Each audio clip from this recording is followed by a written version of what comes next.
School of Medicine in St. Louis. He currently is an associate professor of medicine there, and he's the medical director of the home hemodialysis program. So takes care of patients on peritoneal dialysis and home hemodialysis. And he's one of my great mentors from my transplant training. He unfortunately experienced I-10 traffic this morning and the joys of finding a parking spot at the Health Science Center. So sorry for the delay, but he's going to be sharing with us today management of the failed kidney transplant, something that we don't get really happy about, but it's very important. So please welcome him. Thank you. Everyone can hear me in the back? So thank you. Thank you for inviting me. It's a pleasure to be here. Yeah, I didn't know it would take me so long to drive 4 hours, and not 4 hours, 4 miles and park. Because yesterday it took me about 10 minutes. So I apologize. But anyway, I cut a bunch of slides yesterday, so I'm okay because I wanted to make my presentation a little more simple. So I was trained at Washington University as a transplant nephrologist after completing my general nephrology fellowship. They didn't really have dedicated transplant fellowships then, so I'm grandfathered in to show you that I'm getting a little bit older. But when I started, so they hired me as faculty, and what's the polite way to say this? There's a little bit of bait and switch.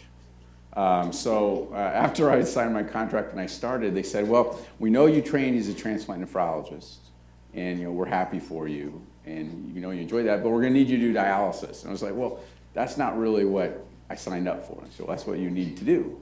So because of our transplant volumes, and we already had 2 full-time transplant nephrology FTEs, so they said, well, you can do 40% transplant and 60% dialysis. And I was not happy about that, but you venture on. And so, but what happened is I embraced it a little bit after a while, after getting over my hurt feelings, and started noticing that people were sending me all of the transplant failures, first kidneys, and then all of a sudden there was a wave of hearts and lungs and livers, and it actually turned into an area of interest. And so I've continued with that. So you had my colleague, Dr. Brennan, here, I guess, last fall, and so they shuttle many of the people who have failing kidney transplants to me, and it's an area that doesn't get a lot of attention, but what I want to point out to you, and if I can leave one point with you today, is it's a very morbid event, and probably deserves as much attention, if not more attention, than we give to the whole CKD in the general population. And that'll kind of be the sum of my talk. So let's see if I can. So here's the first question. When is a kidney transplant failing? And I wish I could give you an answer. I'll show you one slide, but there's here's some ideas. Is there a renal function at 1 year? So if people's renal function is at a certain level at 1 year, there are some studies that show that. Are they on the road to renal failure? Their absolute GFR. Are they going to go to renal failure? Obviously, have they had an acute rejection episode and so forth? You all are well aware of that. Is it a certain decrement in kidney function? So even though their nadir creatinine is X, and then they go down by about 30%, is that a marker for that they are on the way to having a failed kidney transplant? Is it just that, okay, we're going to not say, what is their estimated GR if they're already at CKD4, no matter how they got there? If they had delayed graft function and that was their baseline in nadir creatinine, are they on their way to failure? Or is it when they go from having good function to 5 or 6 years later, now their GFR has crossed the line?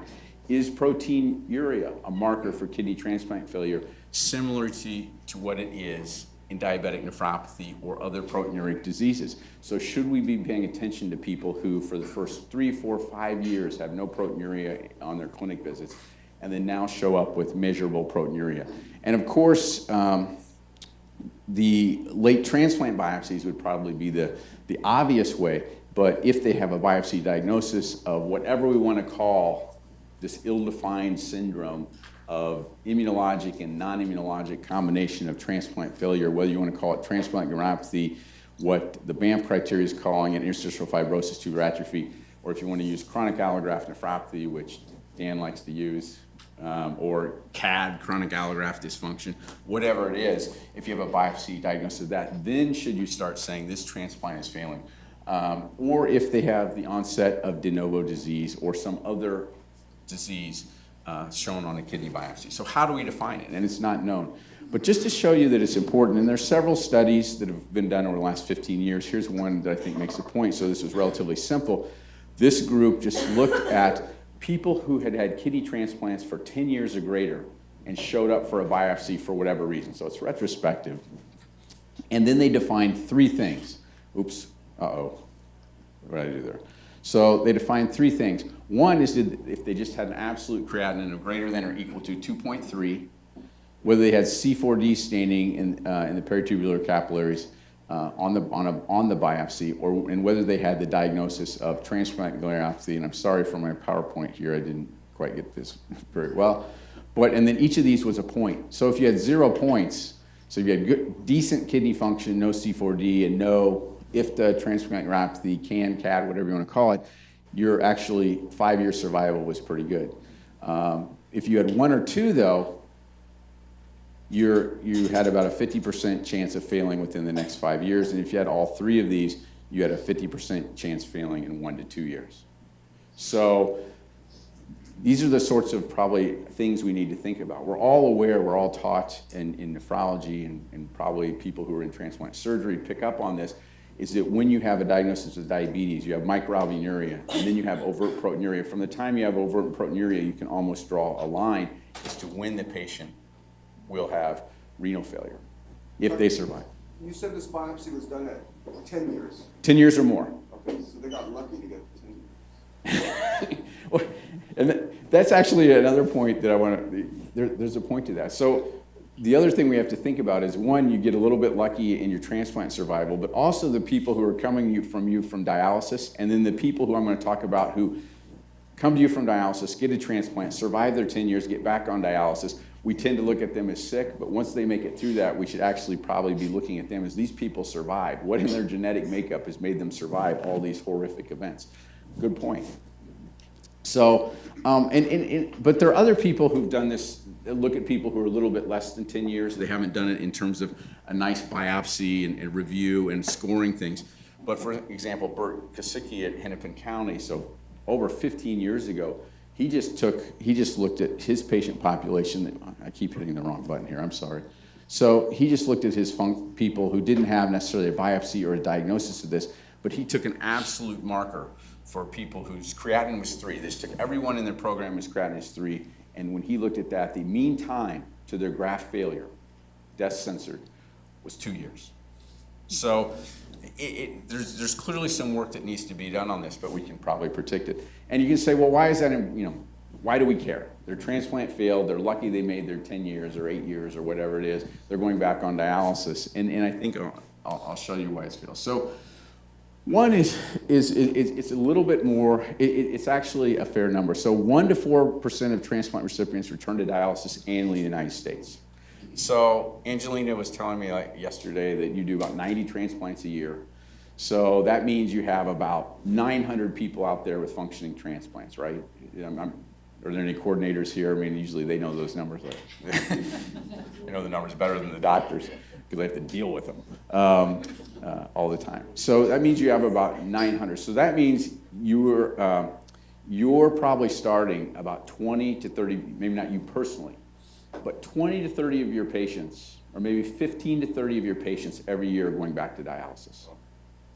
So it's a fairly significant group. And then the point being is that this group has an incredible increased mortality upon starting dialysis, logarithmically higher than any other patient. If you're the nephrologist that is taking care of it, if you're the dialysis nurse taking care of them, this is the patient you don't want to see walk into your door, because they are going to be very, very sick. And then, if they survive that period of time, so if they make it back to dialysis, they start dialysis, about a third of these patients will experience a transplant rejection syndrome while they're on dialysis. And then what do we do about that? Because that has some issues with not only are they going to have to come back to the transplant surgeon or the radiologist for some type of procedure to ablate or remove that kidney? And then what if they're retransplanted? Because remember, about a fifth of the patients on the transplant list right now across the country are second or more transplants. So these people are going to want to get transplanted again, and are there immunologic consequences to them having that second transplant removed or having a rejection episode? Could I ask a quick Oh, question? So sure. you said there's a high mortality. Is mortality with the failing allograft or the initiation of dialysis? I mean, if you look at, is it pre-dialysis or post-dialysis initiation? I guess? Well, it's probably both. I mean, I think that's hard to differentiate, but you're right. The mortality really takes an uptick once you start dialysis again. And is that different than naive patients starting dialysis? Yes. Yeah, I'll show you that. Yeah. It's there, and the point being that is correct is that when you start dialysis from any process, your first 90-day mortality is your highest mortality. So that's true. But failing transplants are even higher than that. So much so that when you look at the USRDS database for general nephrology patients, they censor the first 90 days. So and even as we move, I don't know how much you know about dialysis government policy, but they're starting to pay for performance in dialysis. It's the first area that's having pay for performance. If you want to talk about that after the lecture and what you're going to, what everyone else is going to experience and how painful it is, I'll be happy to talk to you about that. Because we own 2 dialysis units at the university. But they're the most morbid, and they exclude that. It's such a high mortality period. So your point is well taken. And it probably is the dialysis, but what we've done prior to that, and also the impact of what they did before their transplant. So the patients who actually had dialysis before their transplant, when they go back to dialysis the second time, have more of a morbidity and mortality than people who had a preemptive transplant, even if it's controlled. So these are open questions. So I'm going to show you 4 cases, and these are 4 recent cases. These have all happened to me within the last year, just to go through this. So this is case 1. This is a man who had, this is a woman who had end-stage renal disease secondary to FSGS and reflux. She had a living-related transplant from her sister. There was a 1 haplotype match. We lost that to an acute surgical arterial thrombosis within the first 2 days. That kidney came out. Then she had a living unrelated shortly thereafter that was not particularly well matched.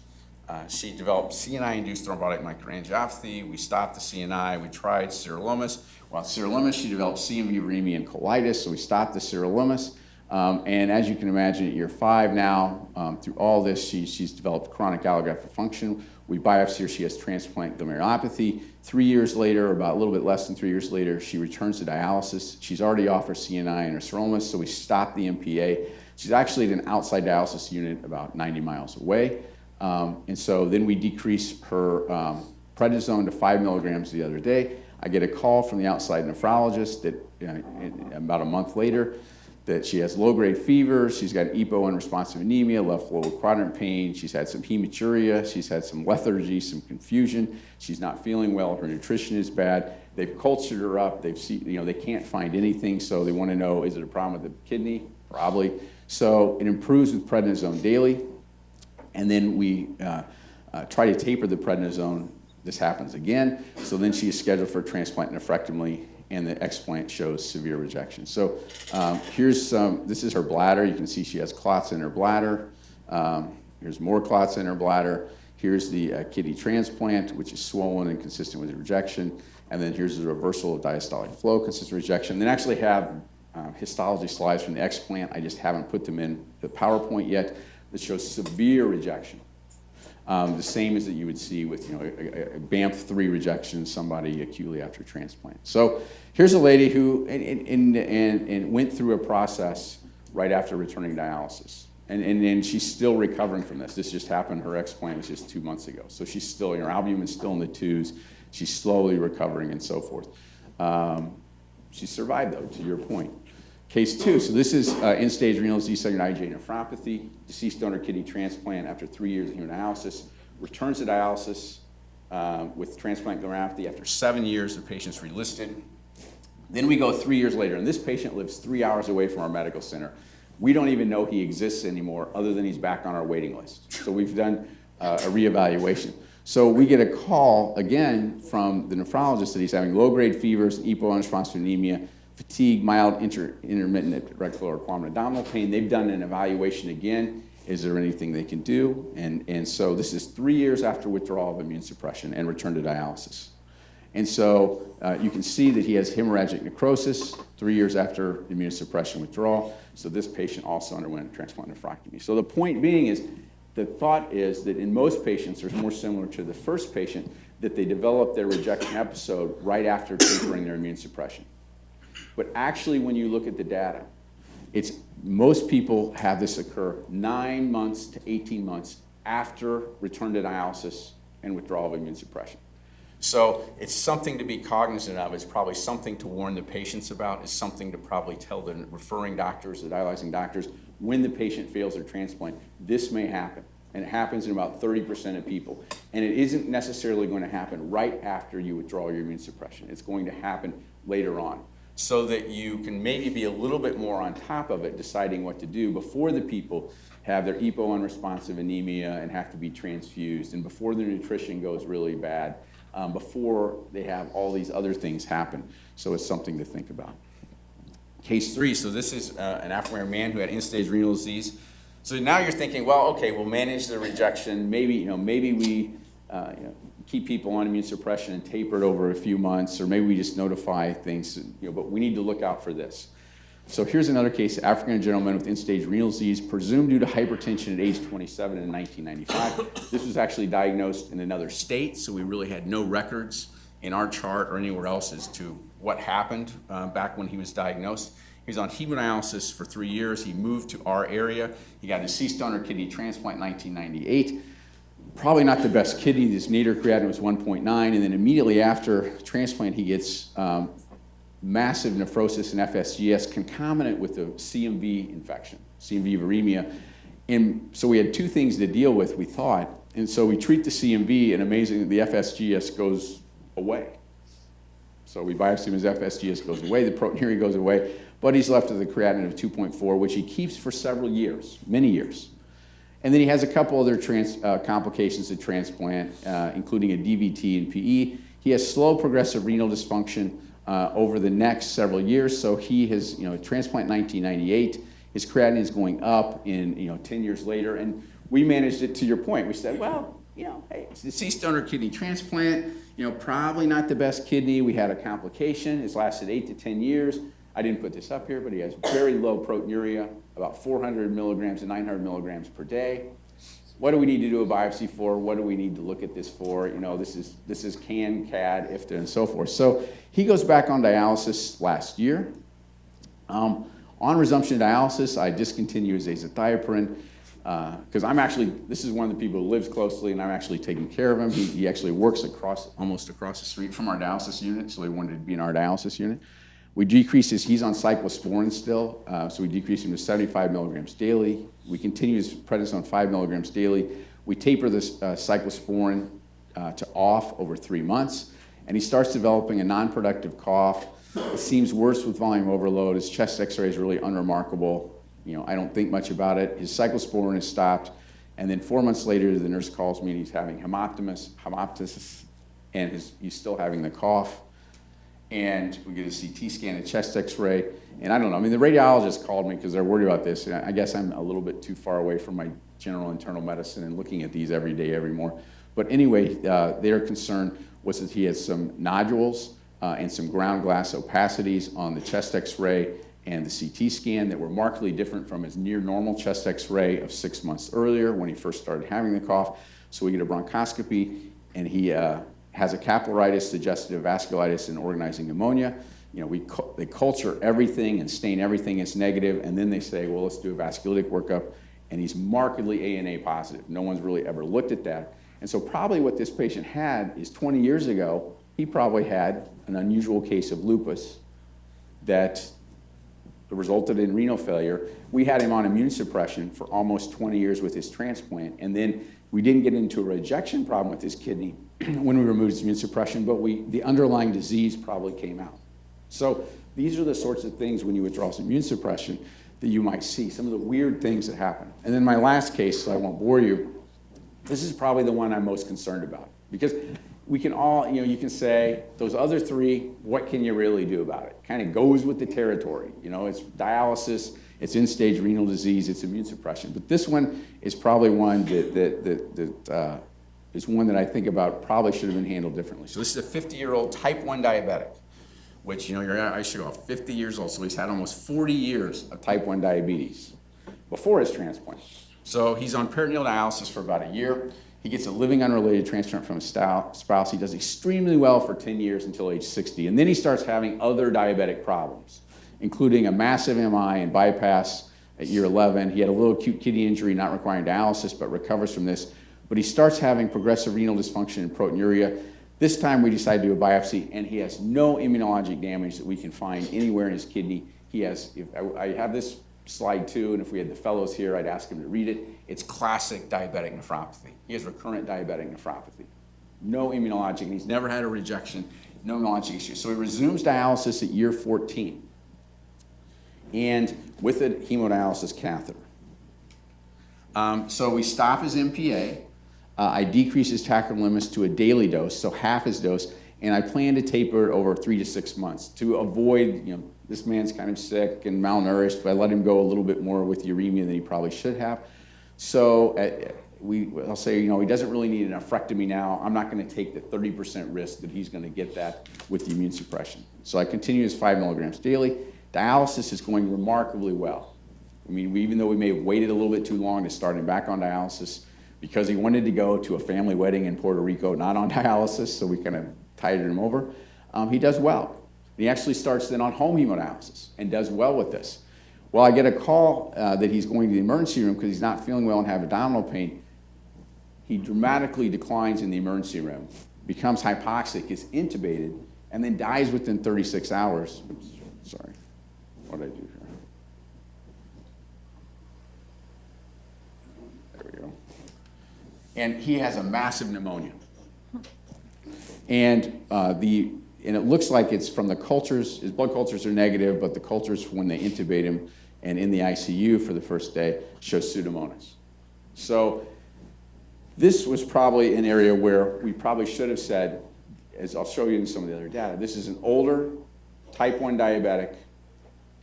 He has no chance, in my opinion, probably everyone else in this room, of being retransplanted. Why should I keep him on immune suppression when he goes back to dialysis? So this was probably a potentially avoiding later. So those 4 cases show that returning dialysis is a morbid event, and those just are just cases I pulled from my practice in the last year. So this is the USRDS database, and obviously when you look at the USRDS database, you're looking at older data, and this was actually published many years ago by Bruce Kaplan. But you can see that patients with a functioning transplant, and you all know this from your personal experience, patients with a transplant that return to dialysis, their mortality is much worse. No surprise there. The point of the gentleman here in the front row is this dialysis? It's not my problem. It's not transplant related. Good point. It potentially could be. Hard to sort out. So this is, I have 2, oops, somehow. I wanted to add 2 slides here, and I added them to the same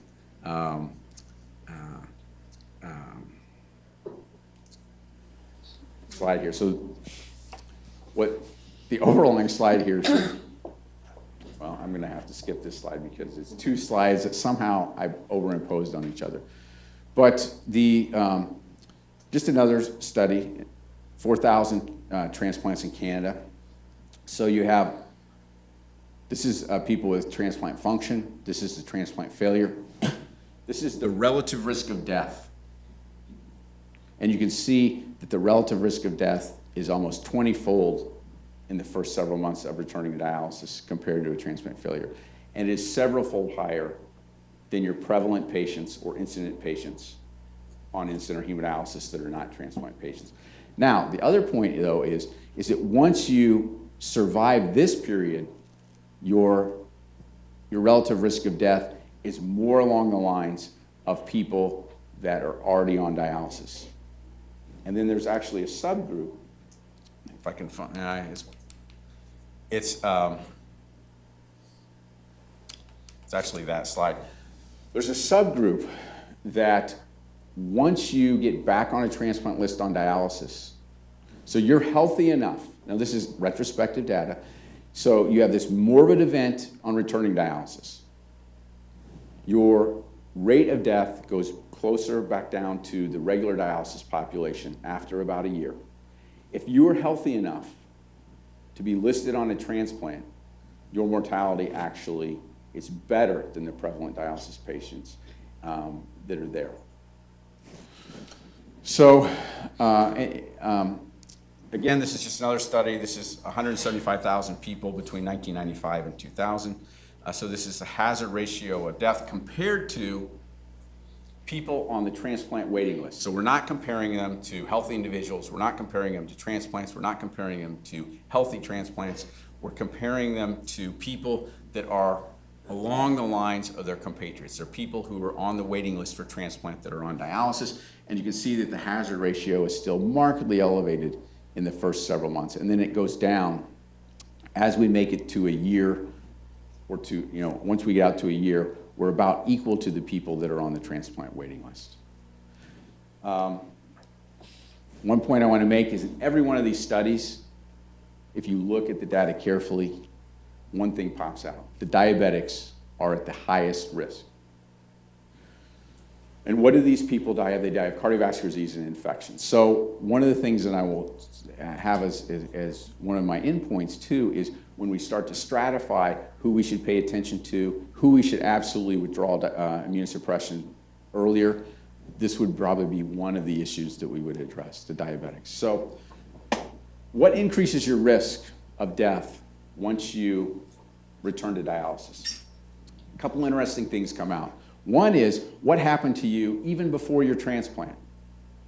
So if you were on dialysis for a long period of time before your transplant, you get a transplant, it lasts however long, you're at a higher risk than the person who had a preemptive transplant when you return to dialysis, independently. Even when you adjust for other things, that's an independent association. So there's another thing we want to pay attention to when people return to dialysis. This one, again, I said this comes out in every study. So when in this study, when you looked at what increases the risk, diabetes is a cause of kidney disease, markedly elevated risk. No surprise to anyone, but it's even more marked than some of the other issues with diabetes in dialysis. You can see that your relative risk is only 19% if you have hypertension, 240% if it's diabetes when you return to dialysis after a transplant. And then diabetes is the major or a major risk factor for infection-related death when you return to dialysis. It's the second leading cause of these patients dying after cardiovascular disease.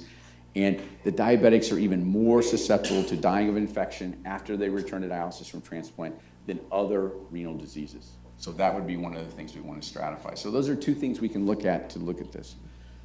Here is an issue. So this is survival of prior transplant patients when they've returned to dialysis after they've been listed for a kidney transplant. And this includes other solid organ transplants. So this not only applies to kidney transplants, but dialysis is a very morbid event for our other solid organ transplants. And so here, people that have a prior kidney transplant, you can actually see that they do better than, if you take them overall, they do better than people that are on dialysis, a ratio of 1.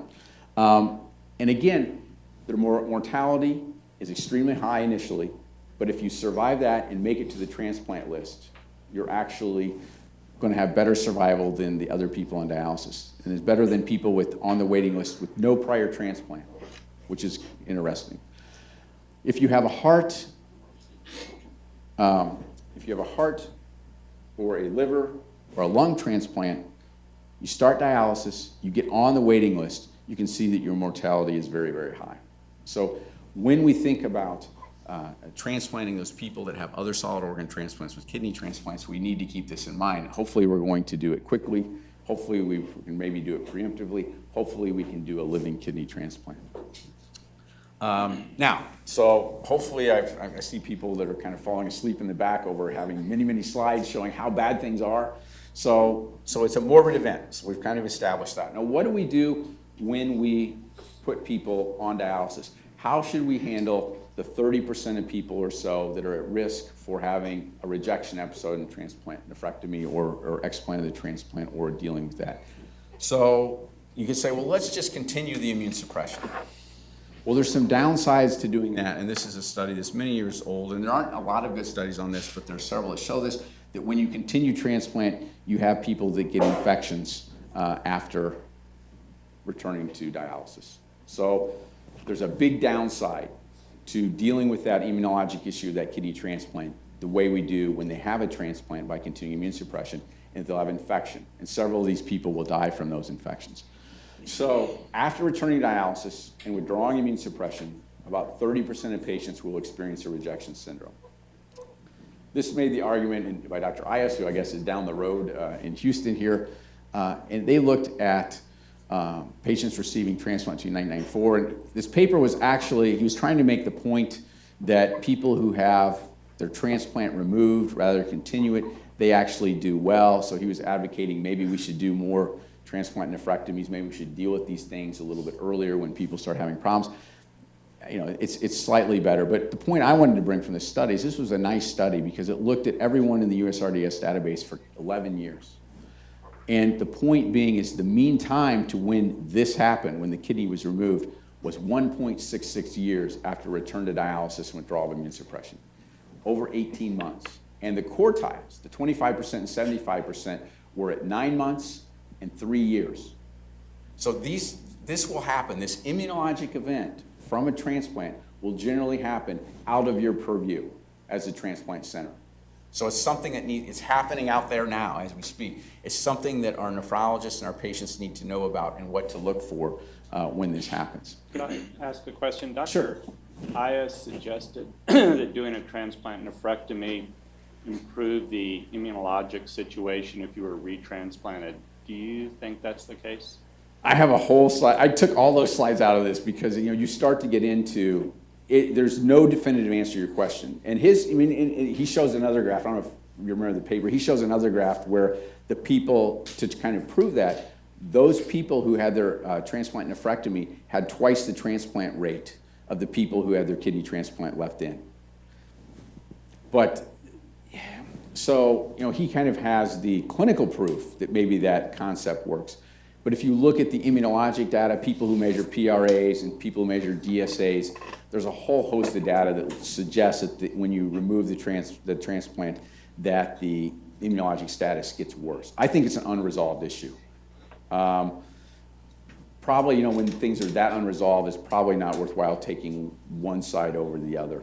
And then there's some people that even argue by leaving a transplant in that will make the second transplant better. There's some people that argue that immunologically. I think it's such an unresolved issue that I think you probably need to make an individual decision what's best for that patient. But that's his data, and he has the clinical data that shows that they're twice as likely to get transplanted in that database study. So why would we maintain immune suppression even for 1 day after starting dialysis? One is maintain residual renal function. So how many people here are nephrologists? So some of the points. So this is kind of a good question. For the non-nephrologist, if you looked at a dialysis patient and you had to say, and they're on dialysis, not transplant, this is just starting dialysis from non-transplant issues, and you had to say, what is their biggest predictor of mortality? You would answer, there are a couple obvious answers, right? Do you have diabetes? Okay, yeah, you're right. And then how old are you? Right, so those things make sense. So it's diabetes and old. The next one, you would ask the question, and we don't pay attention, even nephrologists don't pay attention to this very much. Do you still pee? Residual renal function is one of the biggest markers for how long you'll survive on dialysis, which begins to show you that dialysis doesn't have that much clearance and we need to improve it if we can somewhat. So this actually has, conceptually, no one's proven this, no one's done the studies in much of this, that maintaining residual renal function in the general population has a mortality benefit. If we intervened, and this study's never been done, but if we intervened and maintained that transplant kidney function for a few more years, do we impact their mortality? But at the cost, both in dollars of the immune suppression and in the physical cost of immune suppression, is unclear. And then this is critical for peritoneal dialysis. So particularly men. When you have a man that does peritoneal dialysis, if they become anuric, it becomes very difficult to do peritoneal dialysis. Residual renal function is very important for maintaining people on peritoneal dialysis. So when many of these people lose their residual renal function, they often have to do hemodialysis. So much so that about 20% of peritoneal dialysis patients transfer to hemodialysis every year. About half of them for reasons to do with their actual residual renal function. The other half have catheter problems, peritonitis, and so forth. This is the point we just talked about. Do you prevent further sensitization by continuing people on immune suppression, particularly if pursuing another transplant? I think this is one of the things we should consider. So if somebody fails dialysis, fails transplant, is back on dialysis, they are, in your opinion, a good candidate for relisting. And let's say they have a living donor. Should you continue the immune suppression up until the time they get their living donor transplant? I think you could make an argument for that. Now, what if they go, I don't know what your waiting list is. Our A waiting list is about 2 to 3 years. Our O is 3 to 5. Our B waiting list, I don't even want to talk about. Dr. Brennan probably told you that our numbers were half that. But I don't know. We're the same patient population. His patients seem to get transplanted quicker than mine, but the same patients. But anyway, so what if they're just a good candidate and they're on the deceased waiting list? Well, I don't know that if they're a B and your waiting list is 5 to 7 years, on average, you want to continue them on immune suppression for 5 to 7 years. If they're an A and the waiting list is moving at 2 years, we might want to do that. And then, of course, we delay or prevent the rejection syndrome that happens to 30% of these people by doing this. So sensitization and retransplantation, I took these slides out just because there's no definitive data, and you could make the argument either way. There's data on both sides of this fence. And it's an interesting immunologic question, and it'd be interesting what people say. The risk of maintaining immunosuppression. You all know them well, you see them every day. Infection, that's clear. Malignancy, that looks like there's a slight uptick.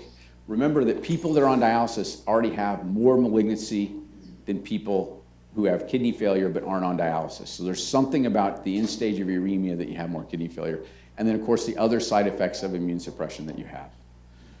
Withdrawal of immune suppression. So our strategy is to kind of look at the risk and benefits of maintaining, tapering, or stopping immune suppression. And so we've changed this over the years. We don't treat everyone the same way. So if someone is a diabetic, if someone is starting dialysis with a catheter, we are going to stop immune suppression much more aggressively. If they are a candidate for retransplant, we may be more aggressive. If they're not a candidate for retransplant, we're going to be more aggressive at tapering their immune suppression. So we start looking at that.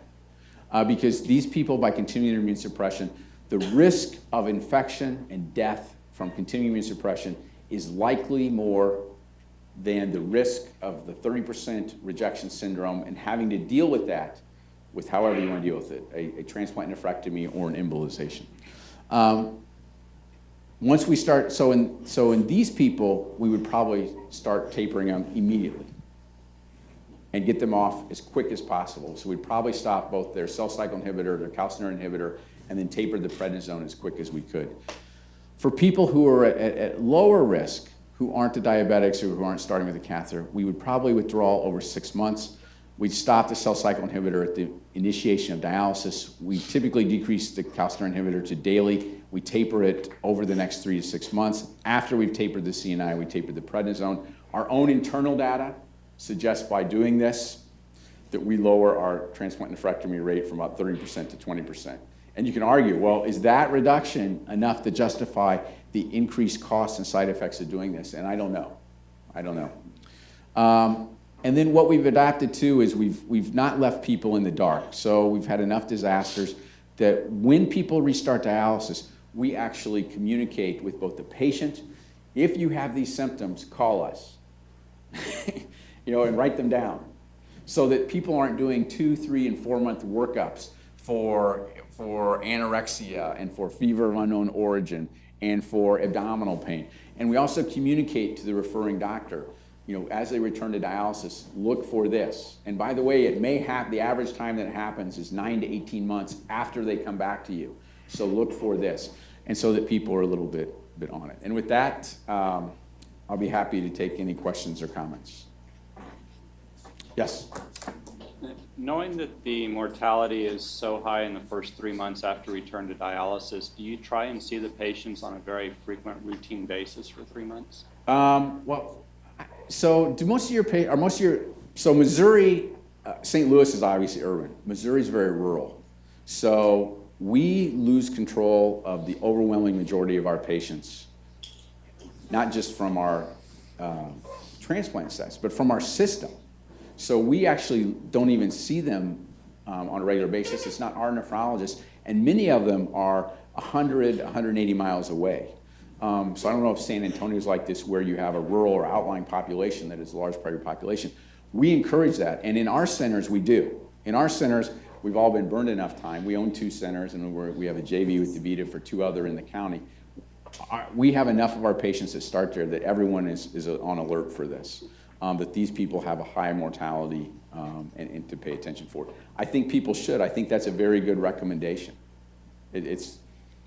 I think the other thing that we can do, and I didn't talk about this, is when we start seeing people fail, because the mortality of a failing transplant with a hemodialysis catheter is so bad. It's even worse than the terrible mortality of our 25% of patients who choose to have a catheter that don't have a failing transplant, that we should probably think about that access earlier. And that access, do you do that? Do the surgeons here do the vascular access too? One of our surgeons does a lot of the vascular access. Not the most enjoyable vascular access patients either. You know, no one really wants to see them walk into that door, because these people have already usually had something.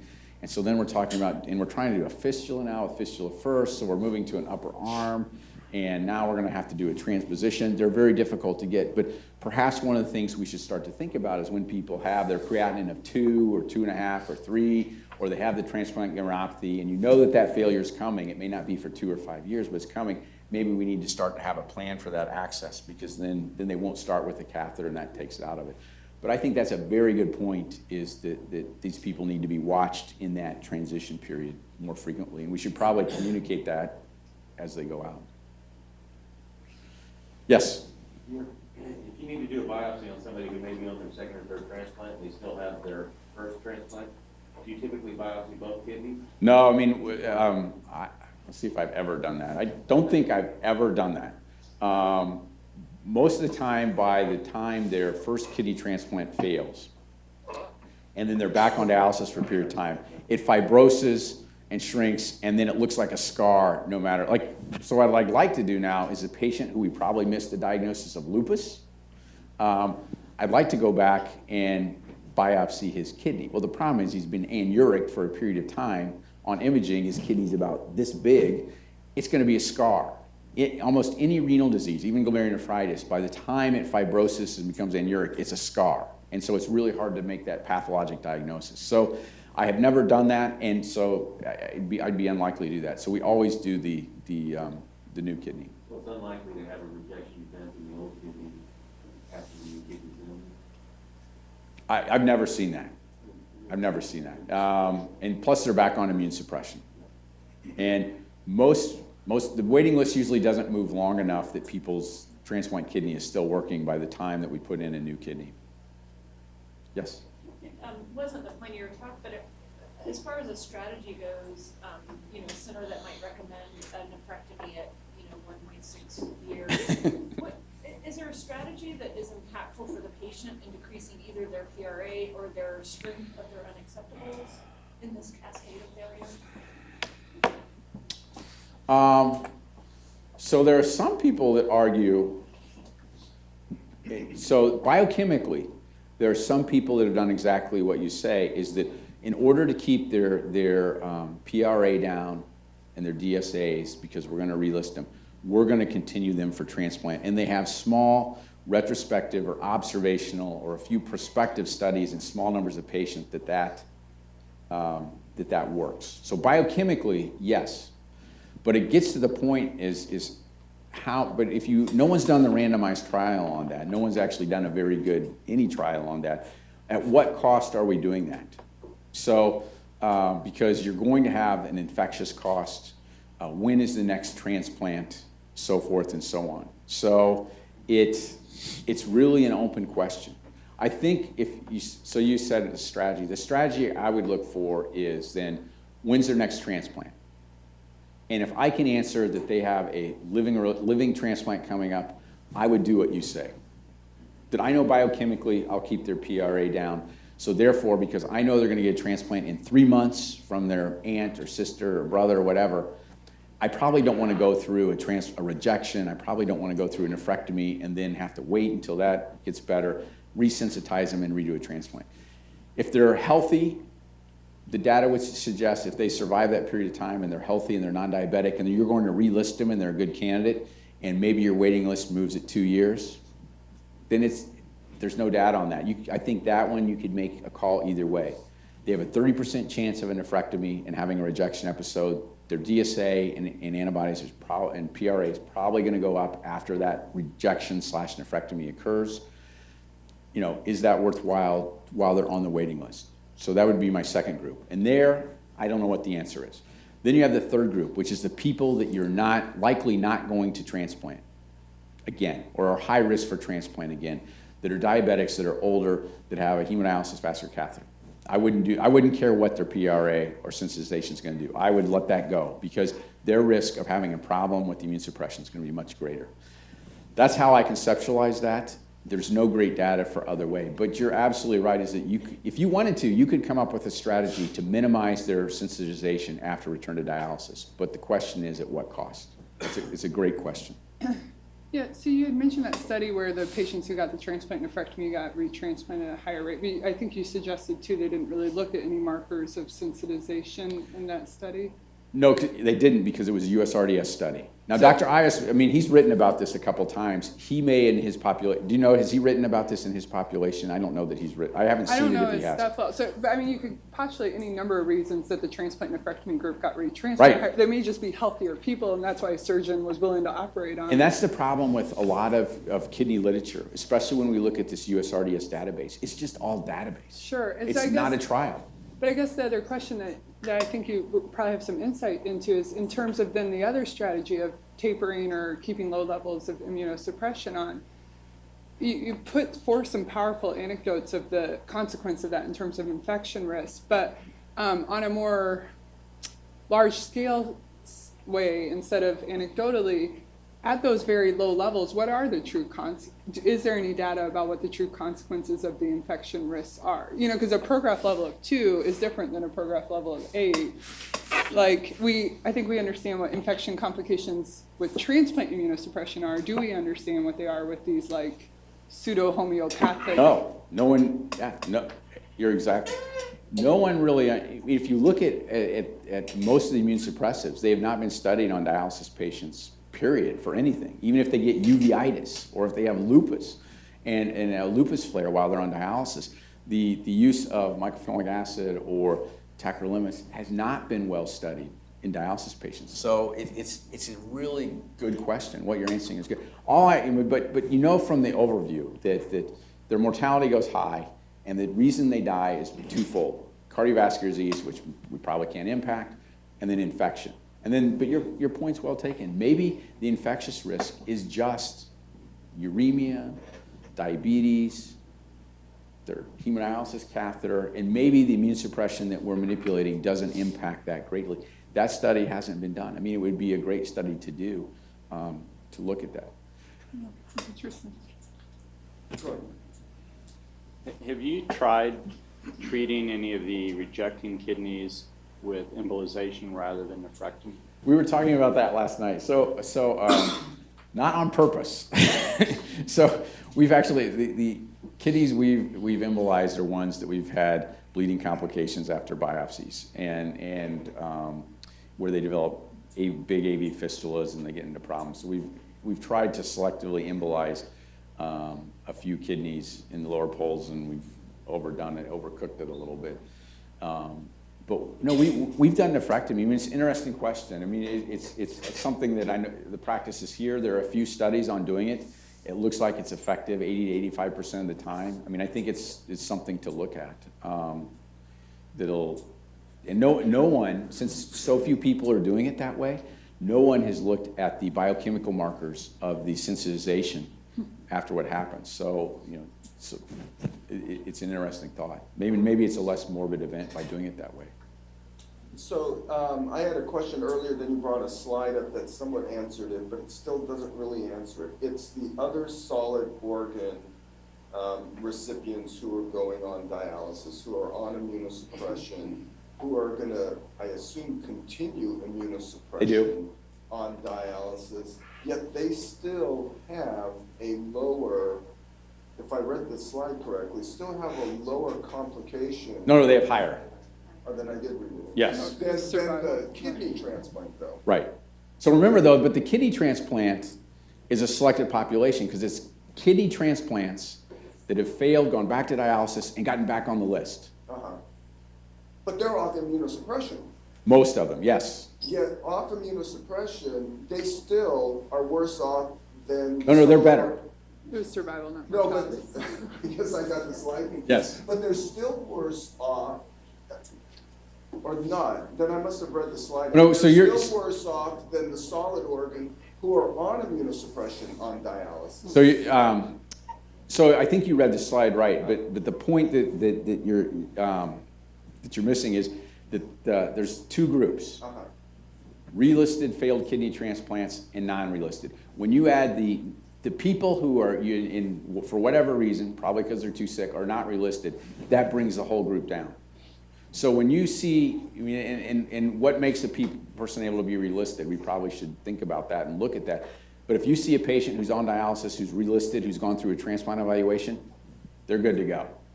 Those people they're better than your average dialysis patient. We'll take those people in our dialysis unit all day long.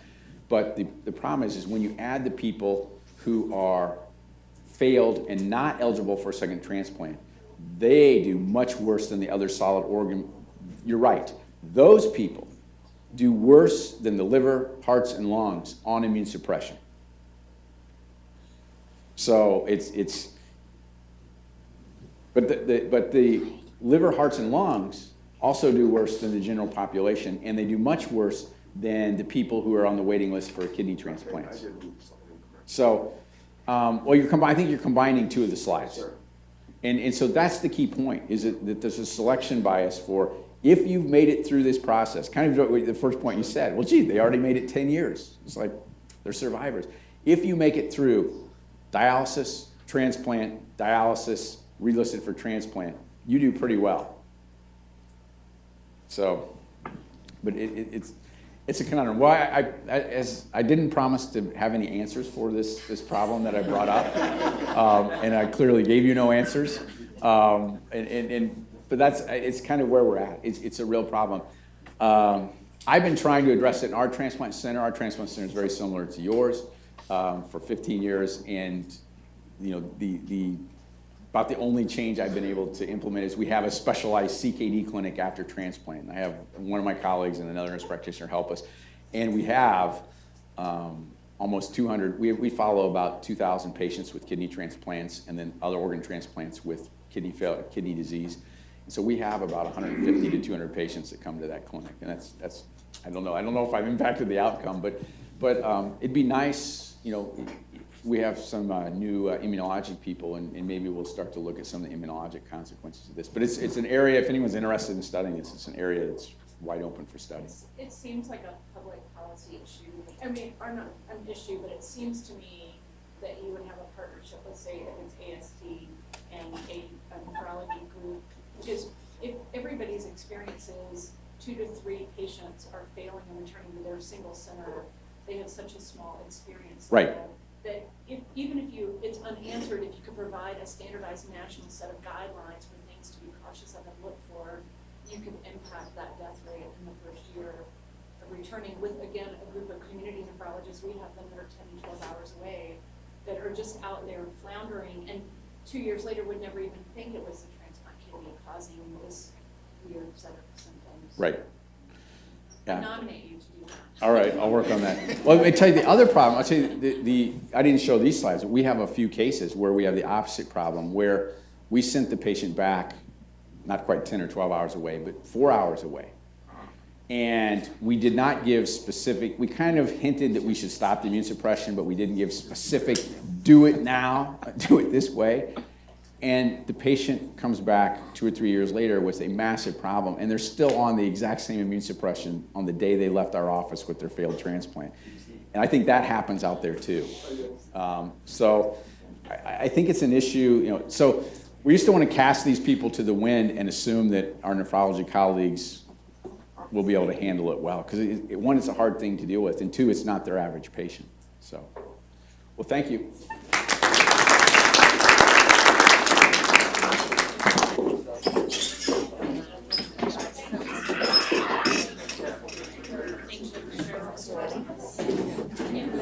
Hopefully that was. Yeah, with no conclusions.